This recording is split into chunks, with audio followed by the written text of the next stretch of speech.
mute your line, press *6. To unmute, press #6. Hi everybody, and welcome to today's webinar, Young Patrons Programs in the Arts, How to Build a Lot of Future Potential with a Little Bit of Resources. I'm Kristen Johnson, the Local Arts Advancement Program Manager here with Americans for the Arts. We've got a great program planned for you today, and I'm excited to introduce our speaker. But first, some quick reminders. ArtsU is our online learning platform offering a variety of training options to support your work in the field. Be sure to visit us back at artsu.americansforthearts.org to view more upcoming events. There will be time at the end of the presentation for questions. However, feel free to type any questions that you have into the chat box at the bottom left-hand corner of your screen at any time. And with that, I'm pleased to introduce to you today our speaker. It's Christina Ritchie, who is the Director of Individual Giving with Americans for the Arts. Christina joined the Americans for the Arts team in May 2014. As the Director of Individual Giving, she manages the organization's annual giving programs, including oversight of the Annual Fund and National Patrons Council programs, as well as work on individual restricted major gifts. And with that, I will turn it over to you, Christina. Go ahead and take it away. Okay, thank you, Kristen. Hi, everyone. So just to start off, thank you for joining us today. I wanted to give you a little bit of background about where I'm coming from on this subject so that you know that I'm not just talking out of thin air. So I started my career at the Washington Opera, and I was actually, among many other things, the person who did some of the initial research on audience development and donor development that would become later on, after I left there, their first iteration of their Young Patrons program, which is now called Bravo. And then later on in my career after that, I was at the Metropolitan Opera in New York, and I actually ran their Young Associates program, which is their Young Patrons program in development, for 4 seasons. So that was my introduction and my training ground for this topic. And since then, as Kristen mentioned, I came to Americans for the Arts in 2014. I've really been working on this subject in a more academic and instructive sense, and talking to people like all of you around the country at our member organizations about what has worked and hasn't worked in their Young Patrons programs, and giving a presentation very much like this here in Washington, in New York, in Miami, and we hope to be able to have those conversations in more cities around the country as well, both to sort of share the knowledge and to hear from all of you what you're learning and let you talk to each other. So we hope to really be doing more of that in the future. One thing I will note is that Americans for the Arts does not have a Young Patrons program as part of our development or marketing portfolios. And I say that with a great deal of pride in the sense that this kind of program is not for every organization, and it's not for everyone. And so one thing I hope that you'll come away with out of this presentation is whether you have a program like this that maybe isn't doing as well as you'd hoped, or you're thinking about starting one thing to at least consider is it even right for us? And the answer might be no, and it doesn't mean that your audience base or your donor base doesn't have a future. It just means that this maybe is not the technique for you. So I say that as preface that, not every technique is going to work in every place, and that's true all across, every kind of development and marketing technique that you could think of, including this one. So assuming, though, that we are going forward to talk about Young Patrons Program, let's get started. So the first thing that I want to encourage you all to be thinking about is, what is the objective of your Young Patrons Program? And pretty much every program like this, and I should, before we dive in there, just define what we're talking about. When we're talking about young patrons, sometimes these programs are called young professionals or young audiences. We're talking usually about engagement programs that are targeted at people ages approximately 21 to 35 or 21 to 40, something like that. So we're not talking about teenagers, we're not talking about kids, we're talking about young adults who are looking for a specific kind of engagement with their arts organizations. And these have usually one of two bents to them, one of two objectives. Either they are there to accomplish donor development or audience development. So in donor development, the idea is, to cultivate relationships and an experience with young people who will be your major donors of the future. And in audience development, we're talking about your audiences of the future, your core audience. Many organizations obviously are concerned about the aging of their audience, and this, in some instances, is a way to try to combat that, to try to bring people in at a younger age, both to bring down sort of the average age in your audience overall and build that pipeline of the future, who are your future subscribers, your future participants in your programming. So one of the things that's really important to get clear on before you start a program, or when you're starting a program, or when you're taking over the management of a program, is which one of these objectives does your program have? And I will tell you in a very clear way, it's not both. It is not both. If anyone has told you it is both, I suspect you may be struggling. And I know that sometimes that's a little bit difficult to hear, but there are some programs in the country, and I won't name them, that have attempted to put both of these objectives into one continuous program for young people, and they struggle. It does not work. And I think as we see what some of the objectives, how we accomplish some of these objectives, you'll begin to really see why. But it's really one or the other. So the Young Patrons program that's focused on donor development is really there, as I said, to engage younger donors and to engage people who could be your major donors of the future. One way to know if you have a program like this is where you work. If you work in fundraising, your program is probably focused on donor development. If you work in fundraising and you're being asked to run a program that is focused on audience development, you probably have a problem. So where the program management is situated is usually important for the kinds of metrics and objectives that you're going to be holding the person accountable for who's running this program. So some of the features of programs like this, again, because they are donor programs, it means that there is either a monthly or annual donation that's at least partially tax deductible. That means that the amount that the members are paying to your organization to be a part of it is at least partially a contribution. It means that the expenses associated with your program, or really the benefits associated with your program, the value of the benefits does not exceed the amount that they're giving on an annual basis. Or, some of these programs run on monthly donations, and that's a great idea. So that's a really important balance. At least part of what they're giving has to be an actual contribution. The donor benefits that are being offered to them, as I said, can't exceed the amount that they're giving, and they should have some similarity with the kinds of benefits that you're offering to your mid-level and your major donors. They should not be identical. They should not be identical.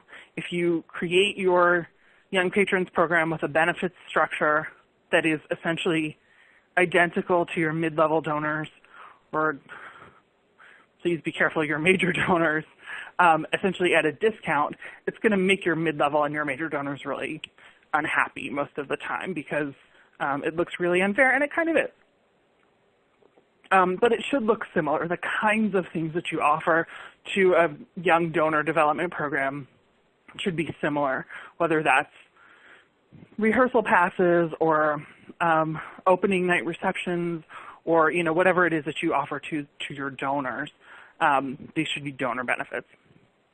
And you also want to be recognizing these people, again, in the same places that you recognize donors usually. So if that's on signage, in your annual report, in playbills, other places, depending on what your space constraints are and other kinds of restrictions that you might have, you may or may not list out all of your Young Patron members individually. Maybe you recognize them as a group.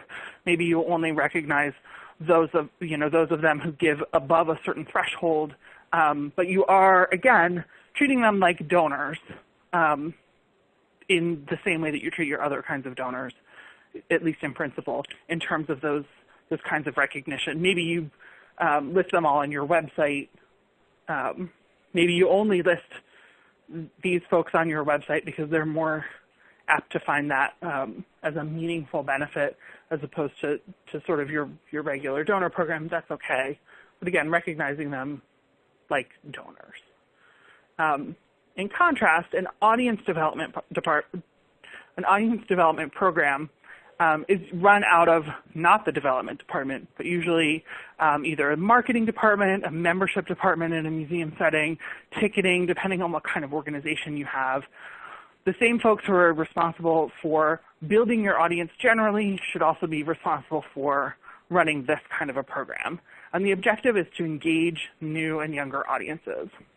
So it's new butts in the seats, but it's new butts in the seats who are of this particular demographic, and so they want to see some engagement in that way. So some of the features of those kinds of programs are free or discounted admission to your programs, other kinds of events that encourage or enhance their attendance. And that's a feature that can cross both types of group.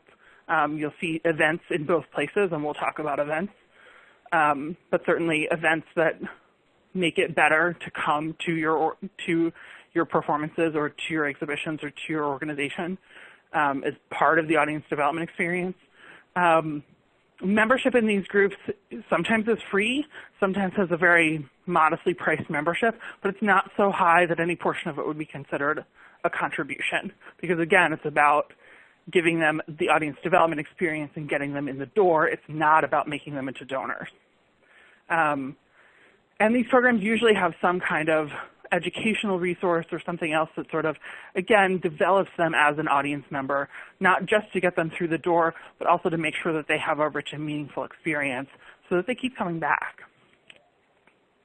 So those are the two types of program.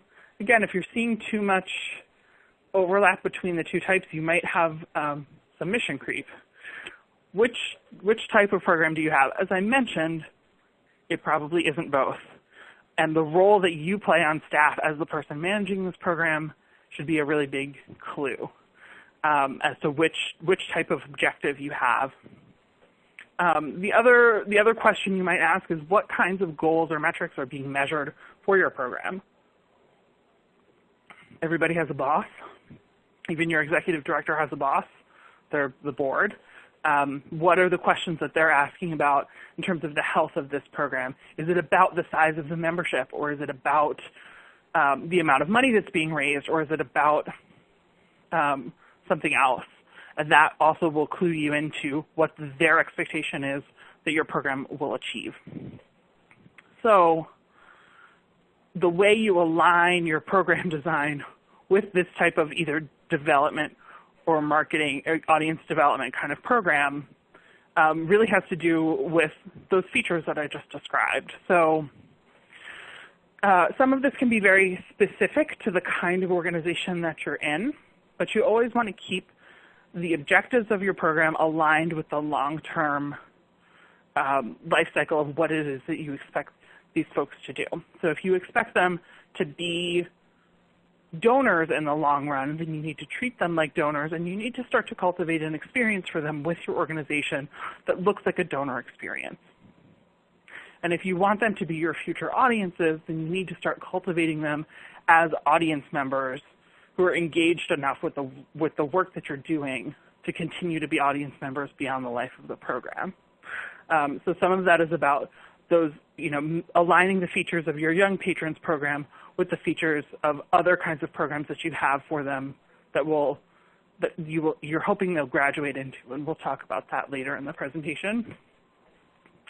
So one of the things that means is not trying to accomplish one objective inside the other type of program. So for example, if your program objective is donor development and future donors, then your goal really is not just to get as many new people in as possible, right? Because that's audience development.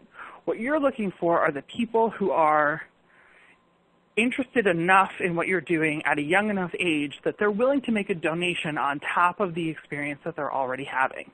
It might be a smaller donation than you would hope that they might make later on in life when potentially they have more resource available to them, they're more engaged in philanthropy, but they need to be there already.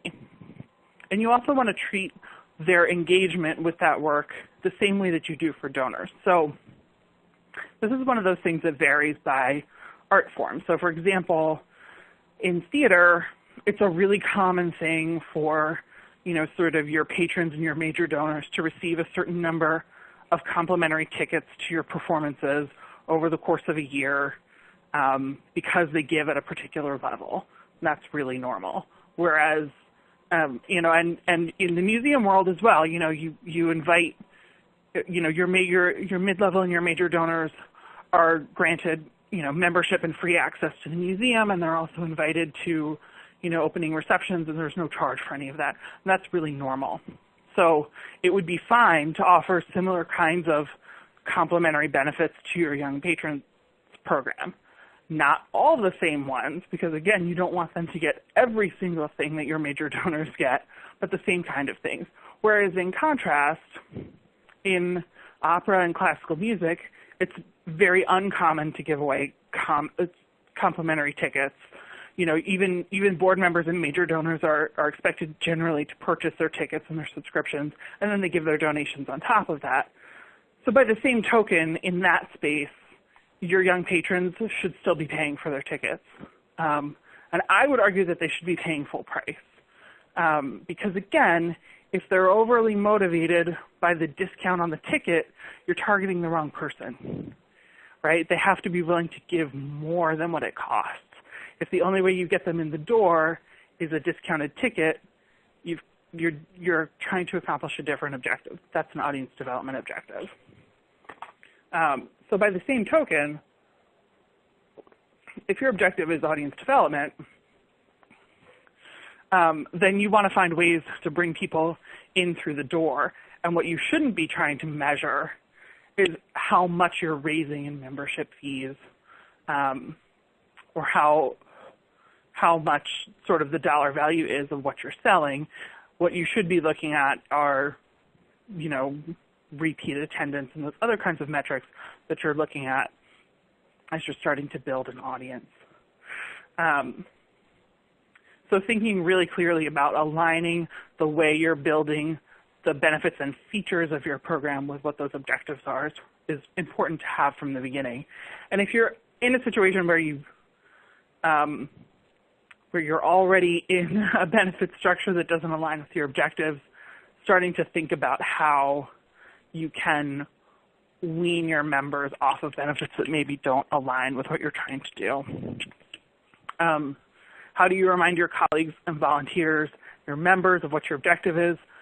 I would truthfully say be really clear and be explicit. Sometimes people need to be reminded, particularly when you're working with a donor development program.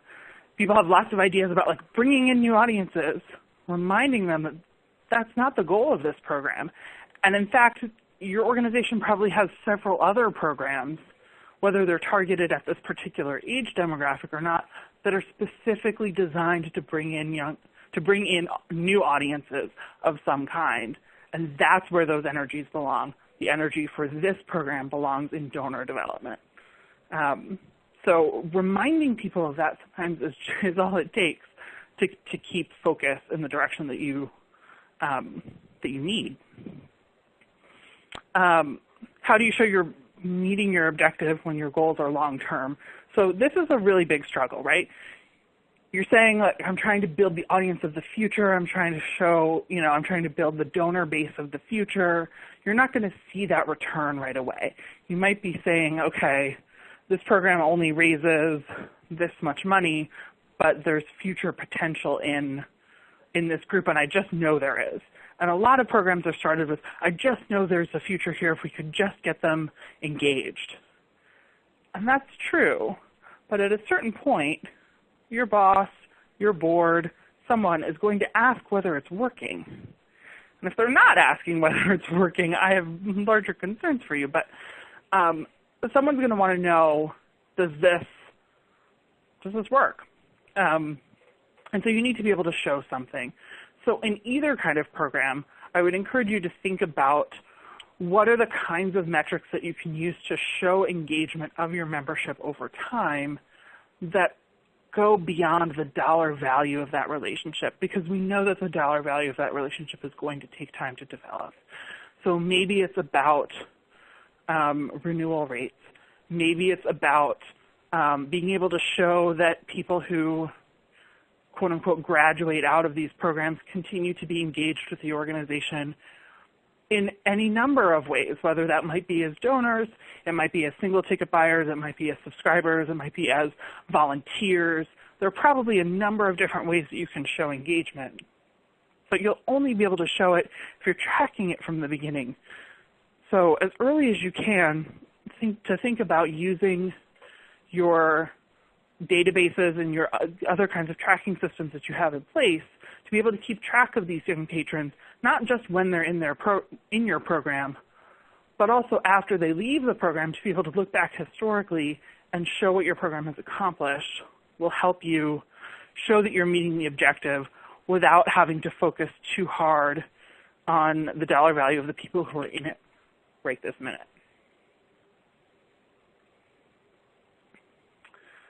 So that's how we think about objectives. But then you have to build a program. And one of the things we put in the title of this was about building a program for the future that with a little bit of resource. So when you think about a Young Patrons program, what most people think of, and the way a lot of programs are built, is people in their 20s and 30s coming to cocktail parties at your organization. And hopefully they're also buying tickets and attending the exhibition and engaging with the actual art. But we're definitely going to throw them a lot of cocktail parties, because if you throw them cocktail parties, they'll come. That's all true in a lot of communities. But there are only so many cocktail parties you can throw, and eventually throwing cocktail parties becomes very expensive. And the truth is, throwing a cocktail party for the sake of throwing a cocktail party doesn't ultimately build a long-term relationship with the art that you're producing. And building the relationship with the art is what will build the long-term audience or donor relationship for you that will stand the test of time once the cocktail party is over. So if your entire program is built around throwing cocktail parties, then when they're no longer invited to cocktail parties, the relationship will end too. So some of this is about thinking about how you start to create an experience that moves beyond just the social aspect, even though we know that for this demographic, the social aspect is almost always important. So one thing to think about is how you can curate the experience of coming to your organization. For many of us, you put on a great slate of activities over the course of the year. You have a full calendar. You have all kinds of programs, which gives you a lot to offer. It can also be overwhelming for someone who is new, whether that's new to the donor experience or new to the audience experience. So some of what you can offer to this group is just the curation, just to say, yes, there are 50 performances this year, but we've specially chosen these 5 just for you that we think that you're going to like. And putting those forward and cutting through some of the noise, or even just some of the overwhelm of the really great breadth of programming that you have to offer, can be a benefit in and of itself that you shouldn't discount. So that's part of it. You don't have to create every single event and program from scratch just for this audience, and you're not going to. But thinking about what you already have that you can highlight for them as things that you think will be especially meaningful or interesting to them as a group. Solve the someone to go with problem. So in this demographic in particular, although not only, we know that one of the things that holds people back from attending arts events is not having someone to go with, either because they're new in town, which is a much more common situation for this demographic than maybe for people 20 years older than them or so. They are looking to meet someone, they have a partner, but their partner is not interested in this art form. People really prefer to go to arts events with someone else. Creating a young patrons group creates a cohort of people for them to go with. Again, it seems very obvious, but I think pointing it out and solving that problem for them is a feature of the program in and of itself. So it's not just the social aspects of the cocktail party, but even just knowing that there will be someone else there who is about my age and who's going to be willing to talk to me at intermission, or willing to talk to me, sort of in the lobby as we walk through the exhibition, is a bigger hurdle to cross than having the cocktail party there itself. And so some of your programming doesn't even have to be an organized event so much as being able to leverage, if you have a committee or co-chairs, leaders on, for this group, to be able to say, I'm going to be there on Friday, and any other members who want to be there on Friday should come too, and I'll see you in the lobby before the show, is enough of a meetup to help people start to engage with the work, and that becomes a feature of the program. Because you're a member, you know that the chair is going to be there on Friday, and you should plan to go on Friday and not on Thursday. So that is a feature in and of itself. And again, it doesn't really cost you anything except your volunteer's time. Think of other ways that you can create the gift of time, education, or access. So another sort of feature that we know about this younger cohort is about the idea that while audiences of the past may have been very enthusiastic to plan their arts events weeks or even months in advance, this cohort maybe isn't interested in doing it, maybe doesn't have a work schedule that permits it all the time for them to be able to commit 3 months in advance that they're going to your organization next Friday.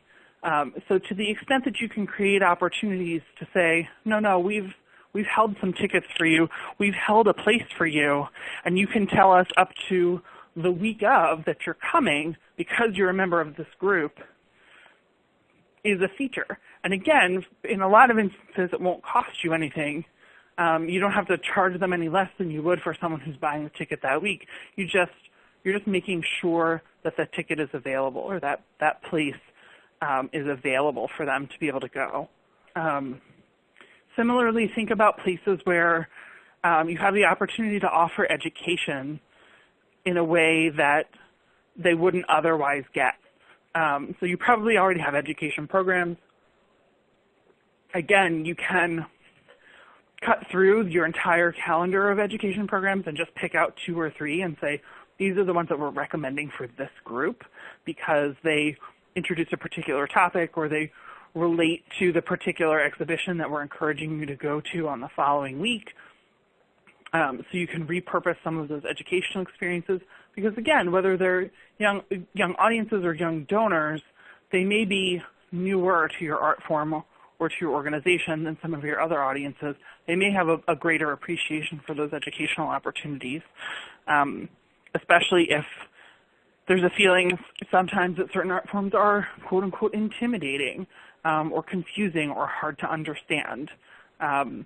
You can also look to create educational opportunities for them that don't necessarily have to cost you a lot, but give them sort of an insider feeling, a behind-the-scenes feeling. One example that I really love to give is that when I was at the Metropolitan Opera, we used to do, for the young associates, a wine and cheese night with one of our prompters. And if you don't know, the prompter is someone who literally sits in like a little box at the foot of the stage and is ready to feed the next line to the singers if they forget something. And we had a prompter at the Met who was a particularly engaging and gregarious speaker. And so we would invite her to come and talk to a group of, maybe 30 young associates, and they would come, and a wine and cheese reception was not terribly expensive, and we did it in, one of the donor lounge rooms on not on a dark night, but sort of after a performance had already started, so they were not going to the performance. They were just coming to hear from her, and she would just tell stories of sort of what it is that her job is and you know, crazy stuff that she had seen on stage, and they would stay for an hour, and then they would leave and they would go on to their own dinner plans, and people loved it. And it was a very inexpensive kind of event for us to do. But think about places where you can leverage members of your artistic staff or other members of your staff. Not every person is going to have the appropriate personality to do that, frankly, but figure out where there are people who can tell some good stories and can be relatively engaging and are willing to give you an hour of their time to do an event like that. Makes your young patrons group feel really special, and it doesn't have to cost you a tremendous amount of money. You can do the same thing with all kinds of behind-the-scenes tours, someone to guide them through some interesting items in your archives. There are lots of different sort of things that might be possible.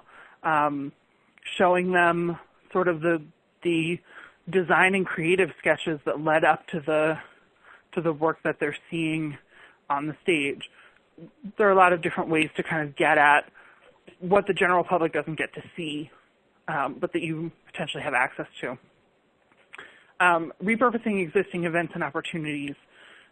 So one thing you might think about is where you have excess capacity in other events that you're doing for your subscribers or for your major donors or other groups of people, your volunteers who exist within your organization. Sometimes, you know, you have an event, you do it every year, a certain cohort of those donors or audience members really love it, but you end up with some extra space.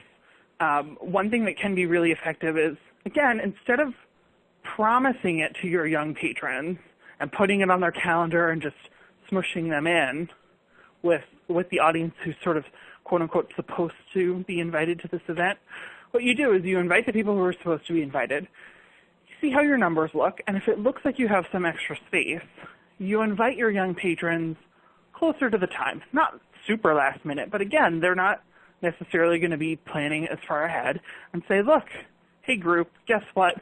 We have some extra space at this really special event, and would you like to come and join us next Thursday? And not all of them are going to be able to come because it's going to be shorter notice, but some of them will really appreciate it, and they like to be invited. And then your event is full, and it's sort of more cost-effective, and you've added some value to the young patron experience, and it sort of absorbs some of your sunk costs on an event that you otherwise, you know, would have essentially lost. The other ways that you can help keep your expenses down are things that you probably already thought of and talked about, but certainly product donations, whether that's wine or cheese or other kinds of items that you might need to be able to run your program, getting donated ad space to get the word out about the existence of your program. Those are all really good things. If it's, you know, within in your capacity or the capacity of your volunteers to solicit, great. Sponsorship, same thing. This is certainly a demographic that for certain kinds of businesses and corporate sponsors, sometimes it is of interest. You do usually have to be able to show a certain amount of either wealth or buying power or other kinds of pretty robust demographic information about your group, and to have a pretty sizable cohort of them before you can make a sponsorship pitch like that. But it's certainly something to think about. Again, if your corporate relations team is on board with that concept, and your communications team is on board with giving those corporate sponsors the kind of visibility that they'd want in exchange for that. But some groups have had really a tremendous amount of success with that. The New World Symphony in Miami has an incredible sponsorship program for their young patrons group. So it can work really well in some instances. Hosted events are another opportunity. Those can be corporate hosted events. So if you can bring some of your artists or your work in some way into sometimes a retail space, sometimes that can be a really good partnership to sort of get some content and activity for your members, and give the retail partner an opportunity to obviously get people into their store. You can also do hosted events with individual members if there's an interest in doing that. Having people host inside their homes. And again, you bring in your artists or art in some way and essentially work with the host donor to issue a tax receipt for the value of catering and valet and whatever it is that they spent on hosting the event. And sometimes that can really be of interest. Sometimes board members really like to do that if they're jazzed about having a young patrons program. So that's a possibility too. But I put those kind of at the end because I know those are ideas that I think come up a little more frequently. So the other thing I would encourage you to be thinking about, and I mentioned the concept of quote-unquote graduation earlier, is if this is really a program for the future of your organization, you should be thinking from the beginning about what happens to these young patrons members once they graduate from your program. What is it that you hope that they will do next? How do you want them to be engaging with your organization? And also consider, if they don't do that, what else might they end up doing? So really think through the steps in a very concrete way. Okay, this person is a young patrons member from the time they're 30 till they're 35. When they turn 36, what I really hope they do is what? They become a subscriber. They become a regular patron level donor. They become a major donor. What is it that is your hope? Maybe they can become a patron donor when they're 36, and then by the time they're 46, they become a major donor. I don't know. But whatever you think the roadmap is for your quote-unquote ideal member, map it out. And then also consider, well, what if they don't do that? If my hope is when they turn 36, they become a subscriber, they don't become a subscriber, what else might they do? Well, maybe they become a single ticket buyer. Maybe they buy a couple of tickets occasionally, but they also become a volunteer. Maybe they don't have time to come anymore, but they enroll their children in one of our children's education programs. Think about all the different ways that they might continue to be engaged after they leave the Young Patrons program, besides the perfect way that you were hoping they would go after they graduate out of your program. What other kinds of relationships besides the one you were developing? So once you've done that and sort of mapped that out, now look at your program design through the lens of that map. If you know what your Young Patrons program experience looks like, and you know what the experience looks like of the next step that you want them to take, your Patrons program, imagine what would it be like when you were in the Young Patrons program. You got invited to 5 cocktail parties a year and 3 educational experiences and a backstage tour. And then you turn 36 and you become a patron. What is that experience like? Because if the engagement experience drops off too sharply, nobody's going to make that transition. So really think about the way you can make that experience for that person smooth and appealing. Because if it's not appealing, no one will do it. One of the ways that you can help smooth that transition is by looking for opportunities for cross-pollination. So what I mean by that is, if you know what the next program is that you want those people to graduate into, then look for opportunities to bring essentially both groups together, or opportunities for your young patrons to have a taste of what it's like to be in the next group, whether it's meeting some of those people or occasionally having the same kind of benefit or event experience that they would have in the next program, so that when you invite them to join that next program, they recognize it and they do it. And then track your progress. See, is it working? As people are graduating out, are they taking the next step? And if they're not taking the next step that you wanted them to take, what is the next step that they're taking? And that'll help you refine and adjust as you go along. So the question that comes up a lot is about graduation day. What happens when these people actually do, quote unquote, age out of your program? As most of these programs do have a stated age range. So a couple of things to think about. One is to think about using a grace period. to, essentially say, yes, the limit on this program is 35 years of age.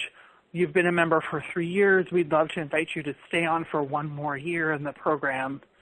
And that sort of gives people the opportunity to renew for 1 more year and then maybe take the next step. Another thing you can try is if your program has levels, so you have a $500 level, a $1,000 level, a $1,500 level, that you make that sort of base range, that base level available to a younger age range, say 21 to 35, and then the $1,000 and $1,500 levels are available 21 to 40. And that gives people who are sitting at that lower level of engagement somewhere to go that isn't totally out of the program, but does start to ramp up their commitment to the organization in a way that's maybe a little less abrupt. I would also encourage you to utilize your volunteer leaders in a space like this. So, sometimes having a person who is your co-chair or on your committee for your group be the one to sort of sign the email or the letter or have the conversation with someone as a peer as opposed to you as a staff member can help sort of smooth that conversation of like, it's been great, but actually we'd like to see you consider engagement in some other way. Provide the alternatives, so remind them of what their options are for engagement with your organization because you've already checked that they're so great in comparison to what you were previously offering, and help them understand what those options are. And I will say it is important to have these tough conversations. If you do this work long enough, you do start to see the situations where it becomes either uncomfortable for young women being hit on by much older men at young patrons events, just to be completely blunt, or sometimes younger men being hit on by older men at these events, or just certain people walking in saying, "Hey, I thought this was a group for young people, and it doesn't feel like I'm being." This doesn't feel like the experience that I was told I was going to get. So it will start to alienate some of your younger members if you don't ultimately encourage some of these people to graduate. But you also have to pick your battles, and I think we all know kind of what that means. So a brief section on volunteers. When I say volunteers in this context, what I mean are the volunteers that are working with you on your Young Patrons program. So maybe you have a co-chair, maybe you have a chair, maybe you have a leadership committee of some kind, but that's what I mean. I don't mean the people who are volunteers for your organization in general. I mean your Young Patrons volunteers. So hopefully you have these kinds of people. You have 3 jobs in working with volunteer leaders for your young patrons. One is to keep them focused on your objective. Again, not letting them creep into donor development when they're supposed to be doing audience development, or creep into audience development when they're supposed to be doing donor development. And to help them avoid shiny object syndrome. It's really easy when you have a committee like this where people go, you know what we should do? We should get some celebrities to record videos for us, or whatever. Part of your job as a staff member is to help keep them focused on the objectives that they actually have to accomplish to help them help you guide your program. And the way you do that is to be really clear about what you're asking them to do, and to help them understand how to work with your organization. It's very easy for us as arts administrators to understand exactly what is and isn't feasible inside your organization, what your leadership is going to tolerate, what your corporate relations department is going to be on board with, any number of other sort of restraints and restrictions that we all encounter in our day-to-day work. Your volunteers don't know any of that. And so part of what your job is to help them understand what is and isn't going to be possible, and how to navigate to a place where they can accomplish what they'd like to accomplish within the framework of what your organization is willing to do, either sort of whether that's internal politics or that's expense or it's staff capacity or whatever it is. Don't assume that they know it. You know it, but they don't, and that's your job. And the other thing that you're there to do is to support their work as volunteers and to help them hold themselves accountable. So helping them understand, as I said, what it is that you're hoping that they will do, and then when they say they're going to do something, supporting them and helping them remember that they said they were going to do it. So whether that's about maintaining really good records, sharing notes, facilitating the communication among your group of leaders or even between your co-chairs, depending on sort of what your structure is, that's your job, is to be there and to be supportive. What your job is not is to run committee meetings or tell people what to do. Now, there's a little bit of a conflict there in the sense that you do want to tell them what you need them to do, but you want to do it in a way that makes them think that it's their idea, they're volunteers. So if you're really asking them to be leaders, then frame your questions in a way that will help them understand what it is that you're asking for. And don't put them into a space where they're iterating ideas for new events if you're not in a position to start a new event. Or they're iterating ideas for corporate sponsors if you're not in a position to have a corporate sponsor.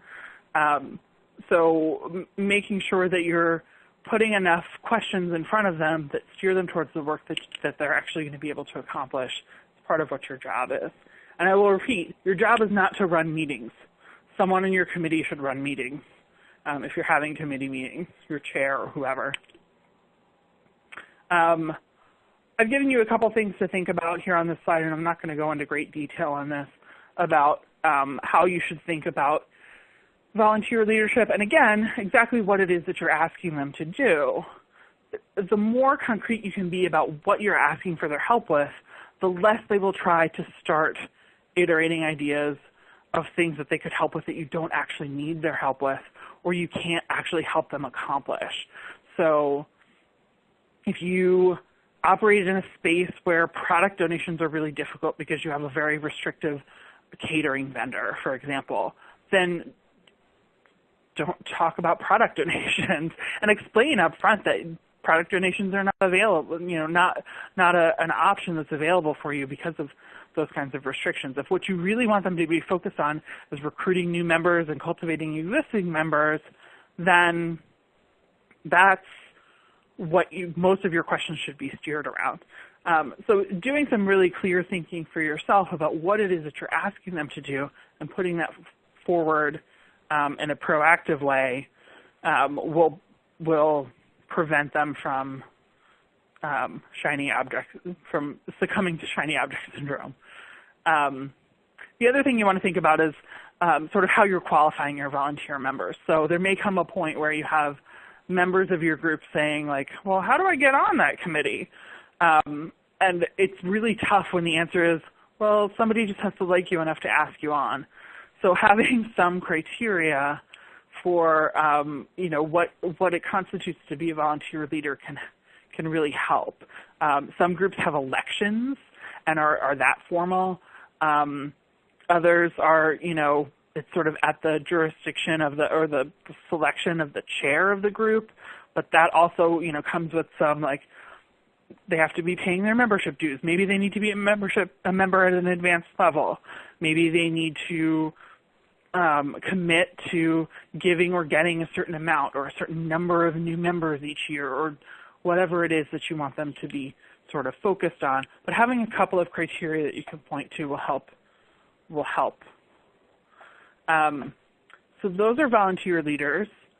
Oh, and I am at 11 minutes left, so hopefully that's good. I think we can go to questions.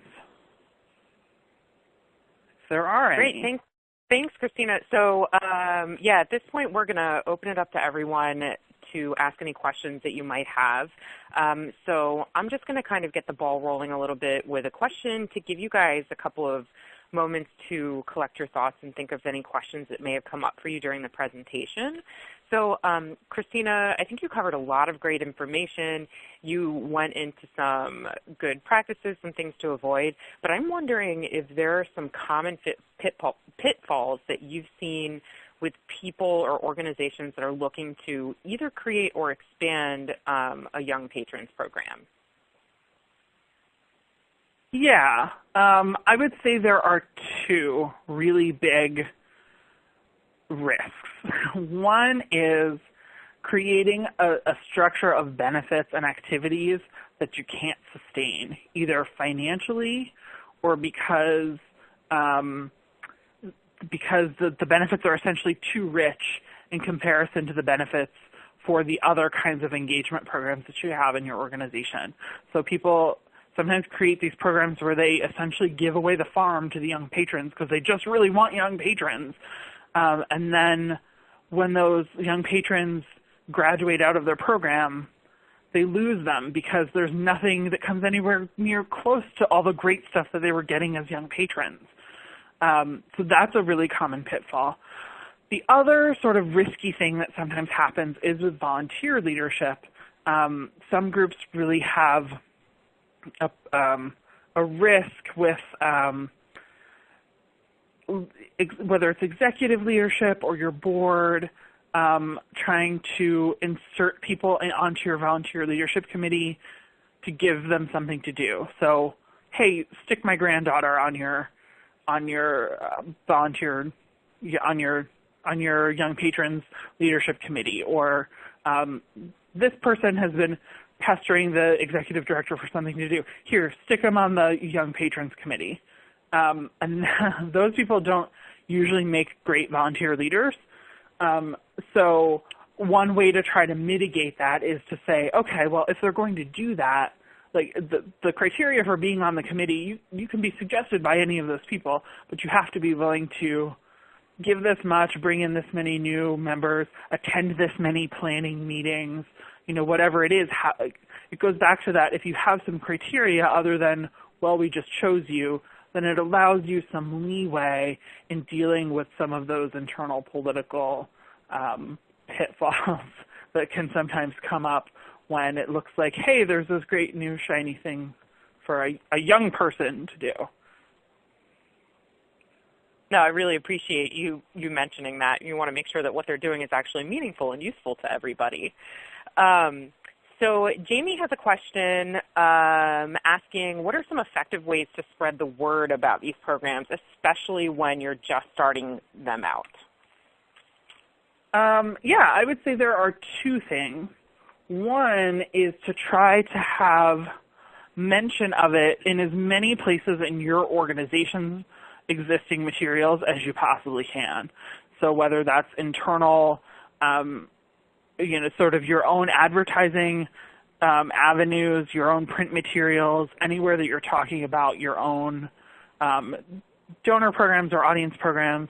The other thing that is fairly common in some cities and I think works really well is looking to partner with another more established Young Patrons program and do some cross-pollination. So it might be that, if you're the symphony and the ballet has this really great existing program, to say to the ballet, hey, the symphony is going to have this event for our Young Patrons programs and we would love to invite your young patrons to our event too, and maybe would you invite ours to yours?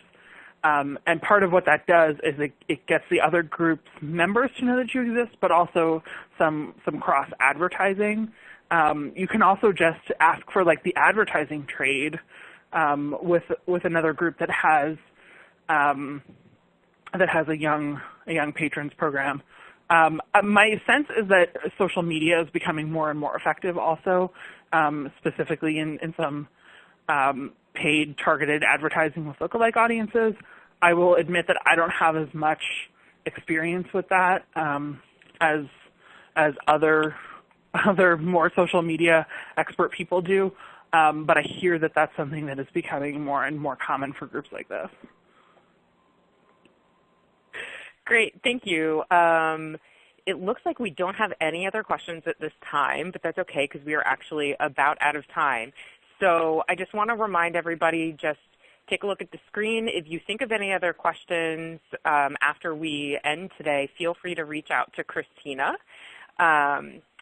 And so, again, I just wanted to thank you, Christina, for presenting today, and I wanted to thank everybody that attended today's webinar about Young Patrons Programs in the Arts. Just another quick reminder that this event was actually recorded, and it will be available for replay. So if there is anything that you missed or you may want to go back and revisit again, it will be available for you about 48 hours after the event today. And then just one last quick reminder, make sure to visit us again at artsu.americansforthearts.org for other training opportunities and resources. And thank you, everybody, again.